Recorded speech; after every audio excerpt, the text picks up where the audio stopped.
era nakakasano wadde mu lukiiko IOC president akakasiriza nti ekisooka kya byonna sinaba kufuna mukisa kuwuliziganya na President Blick.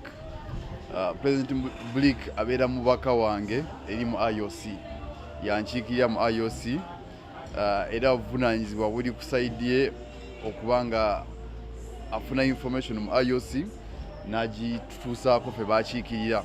So kyamukisa mubi nti ndowooza asoose kugiwa mu bannamawulire information nga tagituusa waffe mu kusooka, because kyandibadde nti nze nsooka okumanya gwe nawe n'olyoka n'omanya, so ndowooza ekyo kibadde maybe oversight ku saidi ye.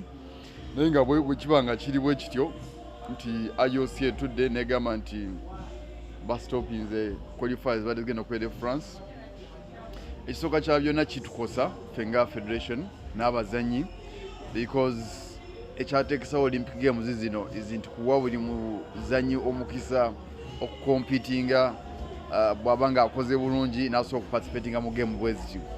So bwekibanga ekyo kigiddwawo kitegeeza nti omuntu omu oba omudini ayinza chance eyo. So ekyo kimu kye ndowooza. Then ekyokubiri bw'ogamba nti games zivuddewo ate abantu ogenda kuba selectinga, kati system gy'ogenda okukozesa okuba selectinga naye oluusi esobola nga sinunga bulungi because simanyi bagenda kukozesa, because mu mizannyo egisigadde kisoboka okuba nga maybe ennenge gy'osobola okulondamu abazanyi. Naye bwe kijja mu boxing kinyuma nnyo ng'omuntu ayingidde mu ring n'azannya ne munne omuwanguzi n'ayitawo. Kati boxing tetutera nnyo okutunulira butunuzi ne tugaa nti gundi asinga okuzannya. So kati system gye bagenda okukozesa kansi nti bajja gitusomesa tugitegeere, naffe tusobola ogisomesa abazanyi baffe, because beetaaga okumanya system empya gye bayiyiza yeefaanana etya. Kuba nze ndowooza kyandibadde kyamakulu nnyo even before okusazaamu nasooka ne batuconsultinga ne tulaba engeri gye tusobola okutambula ffenna, so ekitasobodde kubaawo. Kati ye ng'omubaka wange bwe nga bakiteesaako mu IOC yandibadde nga yasooka n'aneebuuzaako nze idea zange ziri zitya ku ekyo, kati n'alyoka agenda okunkiikirira. So n'olwekyo ndaba nga waliwo obunafu awo.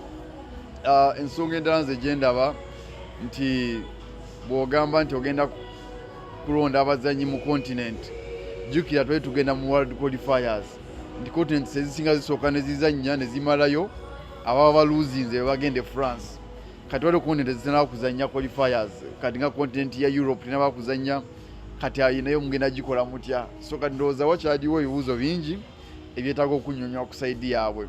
Naye bwe kiba nga kyekisaliddwawo tujja kulinda guidelines empya ze naba bakoze, naye nga bandibadde bajjukira nti guno omuzannyo tetugikola nga formality, tugikola because twagala tuwa omwana azannya omuzannyo gwonna omukisa okubeera ku world stage. So tekyandibadde nnyo nti twetanira okubitinga deadline y'obudde nti mpaka bwe zitabaayo mwaka guno, kati awo tukole kyonna ekyetaagisa zirina kubeerayo ki mwaka guno, because zino empaka zibeereyo lw'abazanyi. So n'olwekyo ensonga teyandibadde nti mukola mpaka kutuusa mukolo, yandibadde nti mukola mpaka for the comfort of athletes. Kyobola bwe nga muzannya cricket enkuba n'etonnya tebagamba nti erina kubeerawo oba enkuba etonnya oba tetonnya, bagamba kamuyimirize enkuba bweggwawo tyoke tuddemu tukole ki tuzannye. So kyekimu ne Olympic Games otuba nga tuli mu mbeera ya COVID nga tetusobodde kufuna qualifiers nnungi, tusobola okupostponinga, tewali kitupapya, so ati buli muzannyi aweebwa. Kuba Olympics kitegeeza kintu kinene nnyo eri abazannyi, kuba abazannyi abasinga bw'azannya Olympics kwasinzira n'agenda ku world stage n'afuuka professional athlete.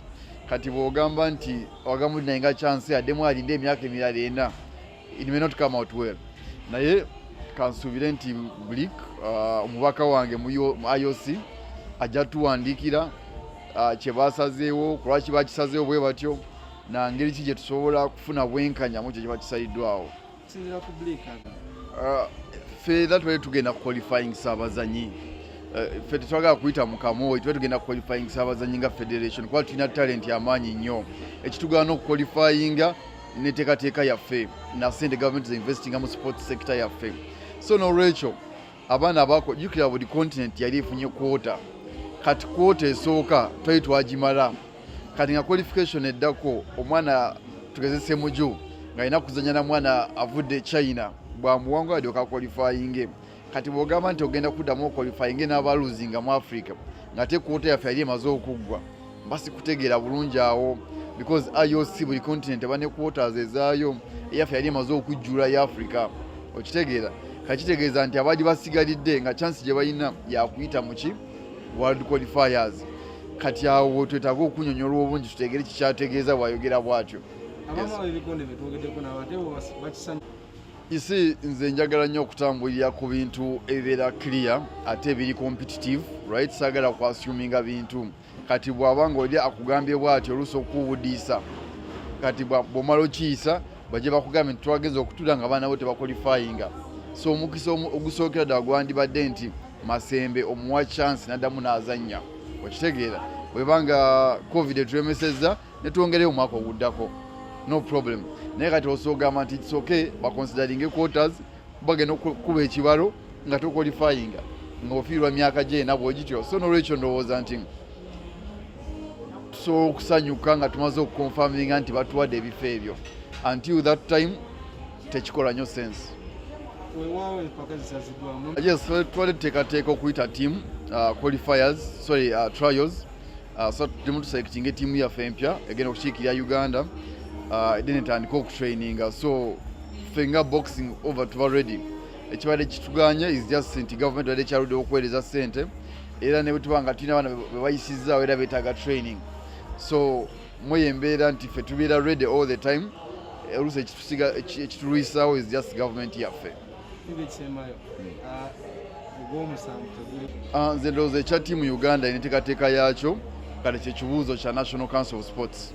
National Council be balina obuvunaanyizibwa ku ttiimu Uganda era nandisabye omuntu ave wano ogende obuuze bekikwatako ku National Council omubuuze nti last Olympics mwalina emidaali 3 kati musuubira kufuna midaali emeka mwe nga ttiimu Uganda. Egyo emidaali mugenda gijja mu mizannyo ki okitegedde kakati egyo emizannyo bwanaakugamba tugenda gijja mu boxing mugiteereddewo mbeera ki esobole okufunya emidaali egyo wakati be balina obuvunaanyizibwa ku ttiimu Uganda sinze nga federation kati bo balina okutuwa ideas zaabwe ffe ne tuzannyiramu ezo kati saawa zino bwe basirika n'okirekera federation ate oluusi tuba tetufunye weefuwadde entuufu. So obuvunaanyizibwa bwa ttiimu Uganda buli ku National Council of Sports. Yo erina okumanya nti Olympics zino zetugendamu eza July ezisuubiramu ki mwagala midaali 2 okay mugenda gijjawa munagijja mu mupiira munagijja mu misinde munagijja mu bikonde kati mumanya okumanya nti mugenda gijja mu bikonde then mutaddewo efforts ki mwenga National Council mubawadde training emala mubawadde sente zeetaagisa oba just muli mu kuyita buyisi bivulu. Kyenasemba okumanya UOC yamuwaayoko sente $1.5 ndoza zaali za kulaninga for kumuyambako mu covid $1.5 ze bamuwa.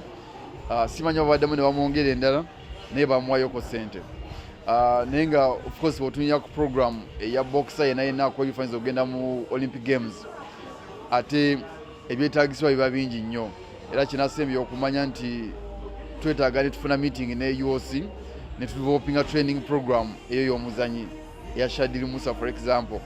Kati bwe baba bagamba nti ne baana abalala baqualifyinze through quotas then tubongereko batandike training kuba kati federation yeba emanya program y'omuzanyi yemanya coach omutuufu wakati abazanyi abo teyeidentifyinga naye ng'omuzanyi alina abazze bamutraininga okitegeera mpaka ku level gy'aliko ne federation erina abantu beprefaringa ndeka nti ono coach aleka yasinga mu kino kati yo ng'omwana asobola okwagala coach X naye natamanya nti federation ate erina byeraba mu coach ki oluusi omulala. So n'olwekyo UOC erina okubeera careful kweyo ensonga eya boxing matches tebalina direct relationship naffe naye tubayambeko okubawa guidance because ffena twagala buwanguzi.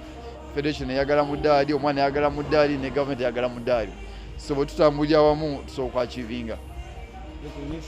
Omuntu yenna atafunye mukisa kugenda mu Olympics of course asuubwa experience ya Olympics osuubwa competitions ezo osuubwa network gy'osobola okudevelopinga osuubwa n'okuba nga obeera identified by agents abalungi ne promoters abalungi because the Olympics zino za-attracting ensi yonna so newesanga nti promoters bewandyagadde bakuyambeko mu kwongera mu maaso career yo oluusi ofiira obasinkana so n'olwekyo nekiba nga kikoseza gwe ng'omuzanyi mu career yo then nekirala ne competition kati ebikonde bya Olympics bibeera ku level ate yamaanyiko okusinga bino byaffe ebya bulijjo so ze ndowooza nti era nekyobeera okifiiriddwa lwakuba nti covid atusumbuyemu naye ndowooza games ezijja mu maaso tulina okuba nga abaana bamakinga sure nti baparticipatingamu ate ne bafuna experience eyo kuba erina kyeyamba mu kariya yo ng'omuzanyi n'okudevelopinga skills zo nga gwe boxer.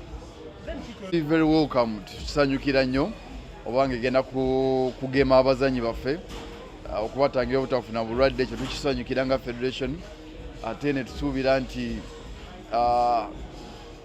eba idea nungi eri abazanyi bana bagenda mu Olympic Games era kyane badebeta ne bakyextendinga nekigenda ne kuba officials because ne officials bajja kubeerayo si bazanyi bokka abacoaches bajja baayo ba leaders bajja baayo so n'olwekyo kyandibadde nti at least delegation yonna ebeera factored in. Then maybe nekyakyensobola okwogera tulina okubuuza Blick, President Blick ddi lwagenda okukonfaminga bani abasereketingiddwa tugeze mu Uganda so kituyambeko wonaffe okuba nga tupreparinga training program yaffe because okukyogera obwogezi n'okireka oso tekiyamba nnyo kiri awo so tulina okubako ne time frame nti by end of February tujja tumaze okukola ki okudecidinga nti wali omulala avudde Uganda but wali mulala. First of all, I'm not aware of any cancellation of those games because no one has communicated to me as a federation because normally we get communication from the IOC through the UOC and the UOC president who is my representative in the IOC environment. He has not communicated to me officially yet. I'm hearing it for the first time that the games have been cancelled for the World Qualifiers that are supposed to be in France, I think around May this year. Yeah, so I'm not sure about it, but in the event that it is true the games have been cancelled, then that is a bit unfortunate to us as a federation and also the boxing community because we still had hopes of qualifying 12 boxers because we still had the whole team of 12 guys that could qualify from France. And only beyond qualification, every single time we expose these guys to the world stage, the more we give them a chance to be identified by promoters, they get experience, so all these things, they would miss them out. Going to France, well, you might want to qualify for Olympics, but then you could also benefit in other things, like I just told you, promoters, agents, that competition exposure, that would give you another mileage that you would miss out if the games are not there.